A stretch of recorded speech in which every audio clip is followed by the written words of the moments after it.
Good morning, one and all. Myself, Dr. Rupasri, consultant obstetrician gynecologist, Shreshtha hospital Hyderabad. And ఇదొక్కటి కొంచెం బాధాకరమైన విషయం ఏంటంటే, ఇప్పుడు మ్యారేజ్ అయింది, ఒక 3-4 ఇయర్స్ అయింది, అండ్ ఆ కపుల్కి ఇంకా పిల్లలు అవ్వలేదు అనుకోండి. జనరల్గా ఫ్యామిలీ మెంబర్స్ ఏం చేస్తారంటే అమ్మాయిని తీసుకొని వస్తారు. అమ్మాయికి ఏదైనా ప్రాబ్లం ఉందా, అమ్మాయికి ఏదైనా ప్రాబ్లం ఉందా, ఈ టెస్ట్ చేయండి, ఆ టెస్ట్ చేయండి అన్నట్టుగా they will be insisting. But it is not true. ఈ డేస్లో అమ్మాయిని ఎంత అబ్జర్వ్ చేయడం, ఎంత చెకప్ చేయడం, ఎన్ని టెస్ట్లు చేయడం ఇంపార్టెంటో, that is equally important to the male partner also. Okay, చాలామంది ఒక భ్రమలో ఉంటారు, there might be some problem only in the girl అని.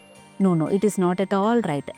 అండ్ ఇంకొకటి ఏంటంటే, ఈ ఫర్టిలిటీ ఇష్యూస్లో ఎప్పుడు కానీ మదర్ రావడము, అత్తగారు రావడము, ఎవరో బ్రదర్ సిస్టర్ రావడం, that is not at all correct. ఎప్పుడైనా ఫర్టిలిటీ ఇష్యూస్ ఏమన్నా ఉంటే the wife and husband should come, because it is there personal. So ఇద్దరు మాట్లాడడము, దానికి కౌన్సిలింగ్ తీసుకోవడము, how they should go forward, ఏమేమి టెస్ట్లు చేయించుకోవాలి, ఓకే ఎక్కడ ఎలాంటి ప్రాబ్లం ఉంటుంది.